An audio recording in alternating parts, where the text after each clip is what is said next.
Terima kasih atas kesempatannya. Nama saya Alma Vera dengan NIM 2019-210003. Di sini saya akan menjelaskan mengenai pengaruh good corporate terhadap nilai perusahaan. Nah, di sini saya akan menjelaskan mengenai bagian abstrak. Penelitian ini bertujuan untuk menganalisis dan menguji pengaruh antara variabel-variabel yang diteliti dalam penelitian ini. Nah, pengaruh yang diuji tersebut antara lain yaitu pengaruh good corporate governance atau GCG terhadap nilai perusahaan. Nah, jenis penelitian ini yaitu penelitian penjelasan, karena penelitian ini menjelaskan pengaruh good corporate governance terhadap nilai perusahaan. Nah, lalu penelitian ini menjelaskan hubungan antara variabel-variabel melalui pengujian hipotesa. Nah, lalu analisis data yang digunakan pada penelitian ini yaitu menggunakan analisis statistik deskriptif dan analisis inferensial yang terdiri dari analisis regresi linier dan uji T serta uji F. Lalu saya akan menjelaskan mengenai pendahuluan. Pada era globalisasi saat ini, tuntutan terhadap paradigma good corporate governance dalam seluruh aktivitas perekonomian tidak dapat dilakukan lagi. Apabila kondisi GCG dapat dicapai, maka diharapkan terwujudnya negara yang bersih atau clean government dan terbentuknya masyarakat sipil serta tata kelola perusahaan yang baik. Nah, good corporate governance memiliki pengaruh besar terhadap nilai perusahaan. Good corporate governance ini merupakan prinsip yang mengarahkan dan mengendalikan perusahaan agar mencapai keseimbangan antara kekuatan serta kewenangan perusahaan dalam memberikan pertanggungjawaban kepada pihak-pihak yang berkepentingan, pada khususnya dan juga pada umumnya. Mekanisme good corporate governance ini dijadikan sebagai kontrol bagi perusahaan agar tetap pada batasan yang seharusnya. Nah, lalu untuk mendukung dan mewujudkan hal tersebut, maka ada beberapa indikator pendukung mekanisme GCG ini. Di antaranya itu komite audit, kepemilikan manajerial, dewan direksi, dan dewan komisaris. Nah, lalu yang pertama ada komite audit. Menurut Bapepam dan keputusan Direksi Bursa Efek Jakarta atau BEJ nomor KEP 315/06/2000, komite audit sekurang-kurangnya terdiri dari 3 orang anggota. Salah satu di antaranya yaitu merupakan komisaris independen yang sekaligus merangkap sebagai ketua komite audit. Nah, sedangkan anggota lainnya merupakan pihak ekstern yang independen, di mana sekurang-kurangnya satu di antaranya memiliki kemampuan di bidang akuntansi dan keuangan.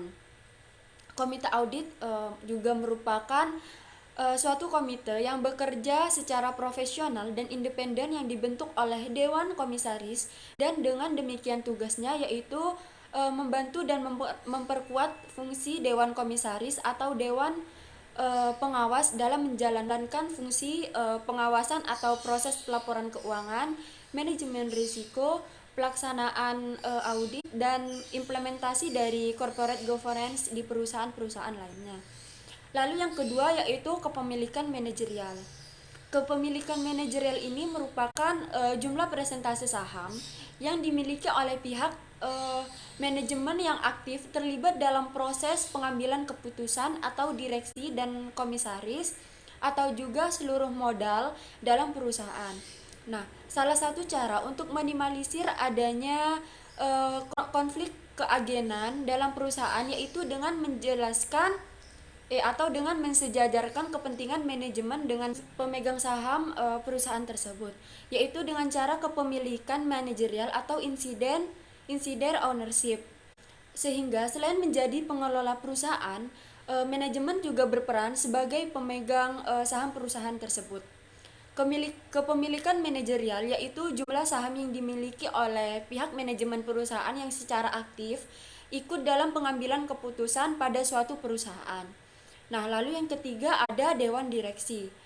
Dewan direksi ini dalam suatu perusahaan berperan sebagai agen atau pengelola perusahaan yang kedudukannya bertanggung jawab secara penuh atas kegiatan operasional perusahaan. Dewan direksi ini juga merupakan sekelompok direktur-direktur yang diketahui oleh presiden direktur.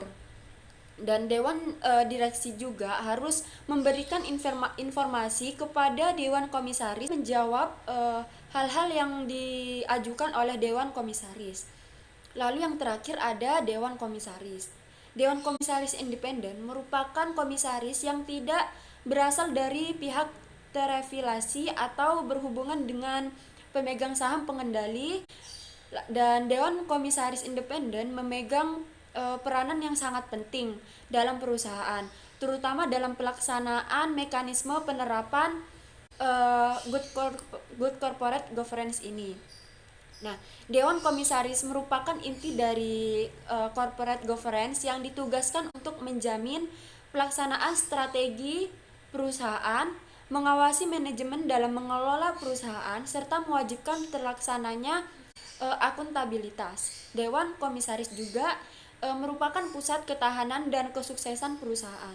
Lemahnya penerapan GCG dikarenakan kurangnya kesadaran akan suatu nilai dan praktek dasar dalam menjalankan bisnisnya. Seharusnya dengan adanya penerapan GCG ini, maka perusahaan mampu meningkatkan nilai perusahaannya. Nah, nilai perusahaan ini merupakan nilai yang harus dijaga dan dipertahankan oleh suatu perusahaan. Dan nilai perusahaan merupakan nilai yang mempunyai kondisi tertentu yang telah dicapai oleh perusahaan sebagai gambaran dari kepercayaan masyarakat terhadap perusahaan tersebut. Nilai perusahaan dapat diukur dengan nilai harga saham di pasar berdasarkan terbentuknya harga saham di pasar yang merupakan refleksi dari penilaian oleh publik terhadap kinerja perusahaan secara real. Nah, pengukuran nilai perusahaan dapat menggunakan beberapa perhitungan, yaitu salah satunya dengan Tobinski. Nah, Tobinski atau rasio Ki merupakan rasio yang menjelaskan nilai dari suatu perusahaan. Tobinski ini merupakan dari rasio dari nilai pasar aset perusahaan yang diukur oleh nilai pasar dari jumlah saham yang beredar dan hutang atau enterprise value terhadap replacement cost dari aktiva perusahaan. Nah, Tobinski ini memiliki keunggulan dari profit margin ROA atau indikator keuangan yang berdasarkan pada historical accounting performance lainnya. Nah, karena merefleksikan ekspektasi pasar sehingga relatif bebas dari kemungkinan manipulasi oleh manajemen perusahaan. Sekian presentasi dari saya, selanjutnya akan dilanjutkan oleh rekan saya. Terima kasih. Baik, terima kasih atas kesempatannya. Saya akan melanjutkan presentasi dari rekan saya. Nah, ini adalah berkaitan dengan tabel 2, penjualan bersih industri logam dan sejenisnya pada tahun 2012 sampai dengan 2016. Nah, dari tahun 2012 sampai 2016 terdapat banyak perusahaan industri, khususnya subsektor logam dan sejenisnya, yang mengalami kenaikan dan penurunan penjualan. Hal ini dikarenakan utamanya karena perekonomian dunia yang tidak stabil dan bahan baku produksi mengalami kelangkaan. Tetapi ternyata tidak semua perusahaan mengalami hal tersebut. Seperti yang kita lihat ya, pada yang pertama PT Alaska Industrindo itu pada tahun 2012 mengalami penurunan sebesar 4,14%. Tetapi pada tahun 2013 mengalami peningkatan secara signifikan mencapai 31,39% dari tahun sebelumnya. Nah, pada tahun 2014 juga mengalami peningkatan lagi walaupun tidak sebesar yang sebelumnya, hanya 11,89%. Lalu pada tahun 2015 mengalami penurunan yang sangat signifikan, yaitu mencapai minus 39,11%. Hal ini dikarenakan karena terjadi inflasi pada tahun 2015.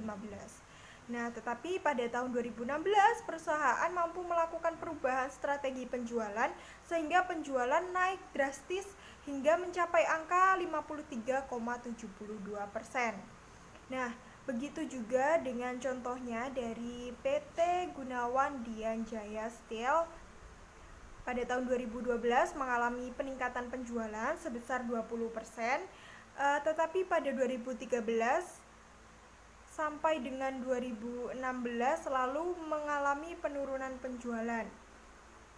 Walaupun ini adalah angka yang tidak terlalu signifikan, tetapi penurunan tersebut terjadi secara terus-menerus. Nah, selanjutnya ada contohnya dari PT Indah Aluminium Industri mengalami peningkatan penjualan setiap tahunnya. Lalu contohnya lagi ada dari PT Pelangi Indah yang mengalami penurunan penjualan pada tahun 2012, sedangkan pada tahun 2013 sampai dengan tahun 2016 mengalami peningkatan penjualan. Nah, objek penelitian ini dilakukan pada perusahaan manufaktur yang bergerak di bidang subsektor logam dan sejenisnya. Nah, perusahaan logam merupakan salah satu industri yang mempunyai peranan penting dalam perkembangan perekonomian Indonesia. Perusahaan subsektor logam dan sejenisnya ini akan diteliti nantinya, termasuk 9 perusahaan yang telah ada pada tabel ini. Selanjutnya, saya akan menjelaskan mengenai kajian pustaka yang digunakan dalam penelitian ini. Yang pertama adalah komite audit. Jadi komite audit adalah komite yang bertugas mengawasi dan mengelola pelaporan termasuk sistem pengendalian internal dan penerapan prinsip akuntansi yang diterima umum, serta mengawasi proses secara keseluruhan. Variabel komite audit diukur dengan melihat jumlah anggota komite audit yang dimiliki oleh perusahaan. Ini ya, saya rumuskan jadi komite audit atau KA itu jumlah anggota komite audit. Lalu yang kedua yaitu kepemilikan manajerial. Kepemilikan manajerial adalah persentase saham yang dimiliki oleh pemegang saham dari pihak manajemen yang secara aktif ikut dalam pengambilan keputusan perusahaan. Variabel ini diukur dengan cara mengidentifikasi pada daftar struktur kepemilikan terdapat nama yang masuk jajaran dewan direksi maupun dewan komisaris. Nah, cara menghitung rumusnya seperti ini. Jadi KM atau kepemilikan manajerial sama dengan total saham yang dimiliki oleh manajemen dibagi dengan jumlah seluruh saham yang beredar pada akhir tahun. Nah, kajian pustaka yang ketiga adalah dewan direksi, adalah dewan yang bertugas mengawasi perusahaan dan memiliki peranan yang sangat vital dalam suatu perusahaan. Dewan direksi diukur dengan menghitung semua jumlah anggota dewan direksi. Ini ya, saya tuliskan juga DD atau dewan direksi sama dengan jumlah dari anggota dewan direksinya. Lalu selanjutnya yaitu kajian pustaka mengenai dewan komisaris. Dewan komisaris adalah jumlah total anggota dewan komisaris baik yang berasal internal maupun eksternal dari perusahaan. Dewan komisaris diukur dengan menghitung jumlah anggota dewan komisaris pada suatu perusahaan. Ini sama ya, jadi dewan komisaris itu dewan komisaris internal ditambah dengan komisaris eksternal. Nah, lalu kajian pustaka yang selanjutnya adalah nilai perusahaan. Nah, nilai perusahaan dilambangkan dengan Q sama dengan MVS plus D lalu dibagi dengan TA. Nah, MVS itu market value of all outstanding shares atau nilai pasar dari seluruh saham yang beredar. Lalu D adalah debt atau hutang dan dibagi dengan TA. TA adalah total aset perusahaan. Lalu selanjutnya hipotesis dari penelitian ini. Hal satunya, good corporate governance berpengaruh signifikan terhadap nilai perusahaan. Lalu H2, komite audit berpengaruh signifikan terhadap nilai perusahaan. H3, kepemilikan manajerial berpengaruh signifikan terhadap nilai perusahaan. H4, dewan direksi berpengaruh signifikan terhadap nilai perusahaan. Lalu H5 adalah dewan komisaris berpengaruh signifikan terhadap nilai perusahaan. Nah, untuk slide selanjutnya, metode penelitian.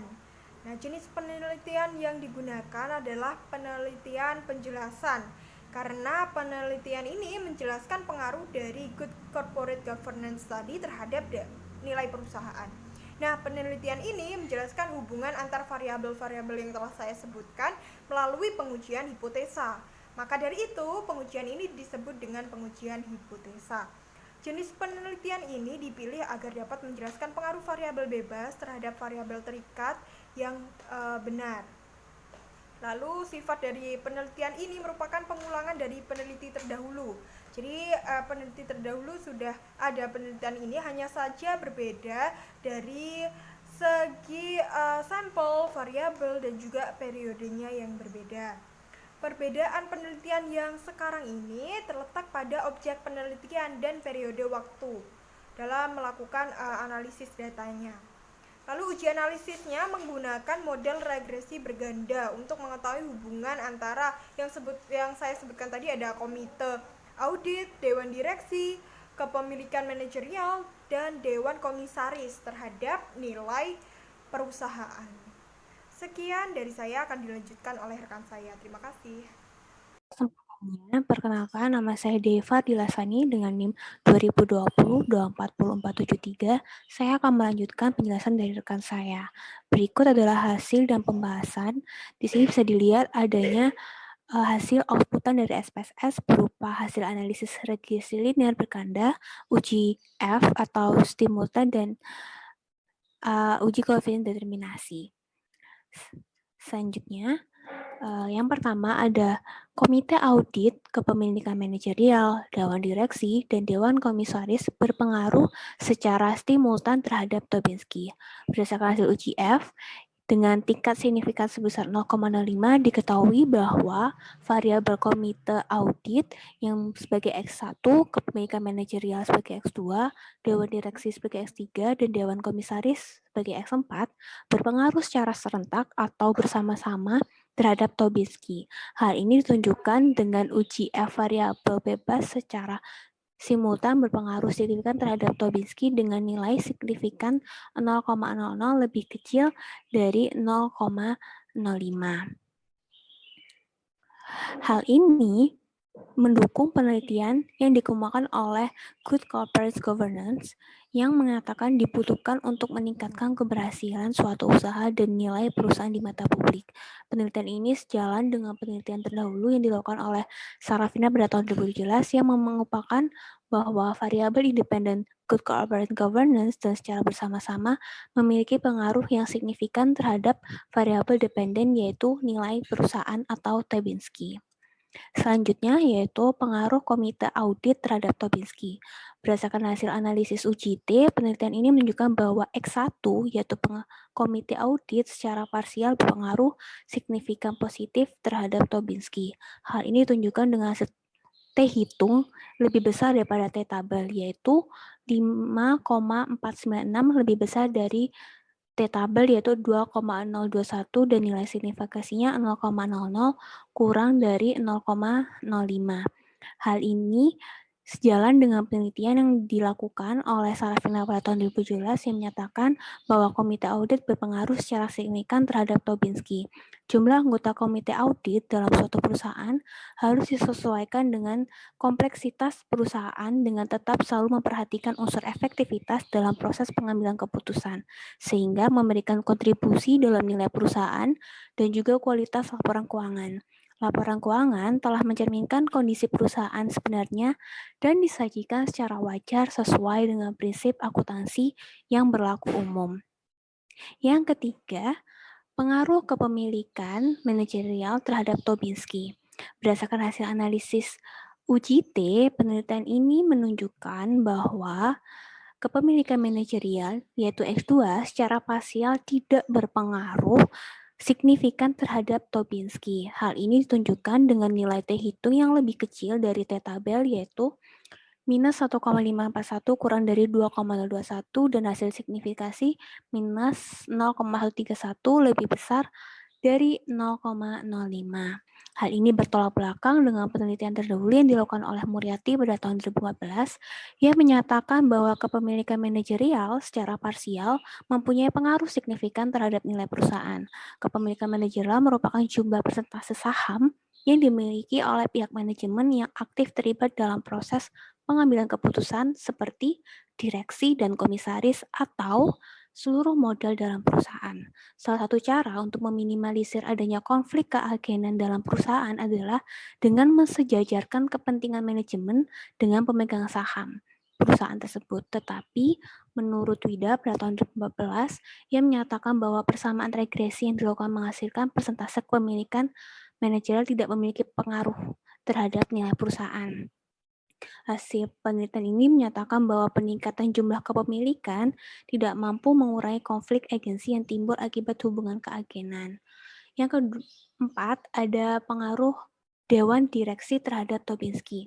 Berdasarkan hasil analisis statistik UGT, penelitian ini menunjukkan bahwa Dewan Direksi secara parsial berpengaruh signifikan positif terhadap Tobinski. Hal ini ditunjukkan dengan nilai T hitung yang lebih besar dari T tabel, yaitu 3,786, lebih besar dari 2,021, dan hasil signifikasi lebih kecil dari 0,25.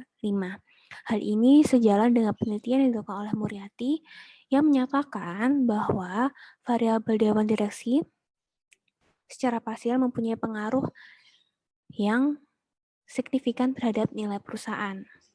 Yang terakhir yaitu pengaruh Dewan Komisaris terhadap Tobinski. Berdasarkan hasil analisis statistik UGT, penelitian ini menunjukkan bahwa variabel Dewan Komisaris secara parsial berpengaruh negatif terhadap Tobinski. Hal ini tunjukkan bahwa nilai T hitung yang lebih kecil dari T tabel dan nilai signifikan yang lebih kecil dari 0,05. Maka terdapat pengaruh DK atau X4 terhadap Tobinski, sehingga dapat disimpulkan bahwa Tobinski dapat dipengaruhi secara signifikan oleh Dewan Komisaris dengan meningkatkan Dewan Komisaris, maka Tobinski tidak mengalami peningkatan. Hal ini sejalan dengan penelitian terdahulu yang dilakukan oleh Sarafina yang menyatakan bahwa Dewan Komisaris berpengaruh secara signifikan terhadap nilai perusahaan yang diproyeksikan dengan Tobinski. Anggota Dewan Komisaris harus profesional dan berintegritas dan mempunyai kemampuan sehingga dapat menjalankan fungsinya dengan baik. Maka kesimpulan dari jurnal ini adalah yang pertama, berdasarkan hasil analisis regresi berganda, UGF diperoleh nilai F hitung sebesar 15,803 dengan nilai F tabel sebesar 2,61 dan F-sig-nya 0,00 sehingga didapatkan hasil yang menunjukkan bahwa X1, X2, X3, dan X4 terhadap Tobinski adalah signifikan yang berarti terdapat pengaruh signifikan secara simultan. Maka Komite Audit Kepemilikan Manajerial dan Dewan Direksi, Dewan Komisaris mempengaruhi Tobinski. Baik, itu saja dari kelompok kami. Mohon maaf jika ada salah kata. Sekian dari kelompok kami. Terima kasih. Wassalamualaikum warahmatullahi wabarakatuh.